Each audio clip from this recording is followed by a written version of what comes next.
ana ɗauka zan farka ga kaina a cikin kabari ko kuma kan gadon asibiti kamar yadda kika ce zaki dau mataki. Awa 2 kacal nake jira. Yi min shiru, kina ƙara magana zan sa kafa mun bige ki. Lalle ko za mu bar tarihi a nan gaba ni da kai. Ana bani da burin da ya wuce na fita daga cikin wannan bakar rayuwa wanda babu haske ko kaɗan a cikinta. Saboda na hana ki aiki shine kike so in sake ki? Me farin ciki na a cikin gidanka? Faɗa min kaso ɗaya a cikin farin cikin ma'aurata ba na samun ko ɗaya. Amma kar ki manta kina ɗauke da ciki. Kin ga kuma aikin gwamnati ba zai yi ba. To amma ki bari idan kika haihu zan sake ki. In ya so ki je ki aiki ki zama gwamnati ma. Ciki? Babu cikinka a tattare da ni domin cikinka ya daɗe da zubewa a jiki. Na sake ki. Ba na buƙatar ganin ki a gidan nan gaba ɗaya. To Aniya ta tafi. The brightest thunderbolt is elicited in the darkest storm. Friends Studio bounces back with another suspense-packed movie. Ƙarshen Tika-Tiki. Ka ɗauka ban saba da tsakaninku ba? Na san cewa kai Ƙarshen Tika-Tiki. Ka sace kuɗi ba da sanin kowa ba, amma saboda rashin tsoron Allah da kai ake yawon tuhumar kowa. Ina so ka bani ragowar kaya da kuɗi da yaro, in yi so sai ka ba su farashi. Lallai ne sai ka jira hukunci. Ina so ne in ɗora ka akan bigiran da za ka yi ban kwana da talauci. Dakata. Kana so ka ce min kafi ƙarfin hukunci ne?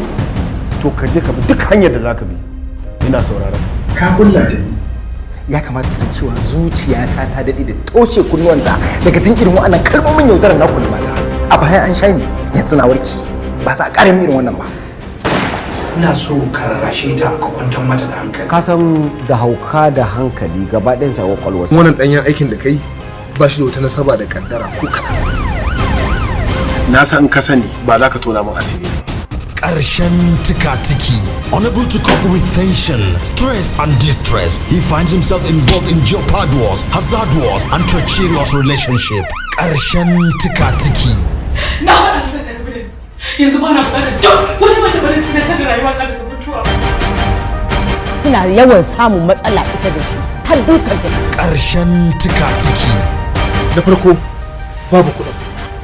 Na biyu wacce kai wannan abin dan ita babu ita an kashe ta.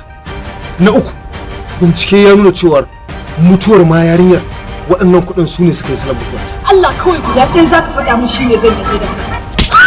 Ni ce Ana ba sai kashe ni. Na Allah ka zo ka ceci rayuwata. Na baka nan da minti 25. Ƙarshen Tika-Tiki. Executive producer, the Queen of Kannywood, Halima Atete. Co-producer, Lawal D. Funtua. Assistant director, Nura Mustafa Waye. Producer, Usman Muazu. Ƙarshen Tika-Tiki. Story, screenplay, and directed by the Kannywood Peace Ambassador, Ashek Isa Anolo. Ana kini kuskure. Ba shi mijinki ne ba. Ina sanar na kashe shi. Ƙarshen Tika-Tiki.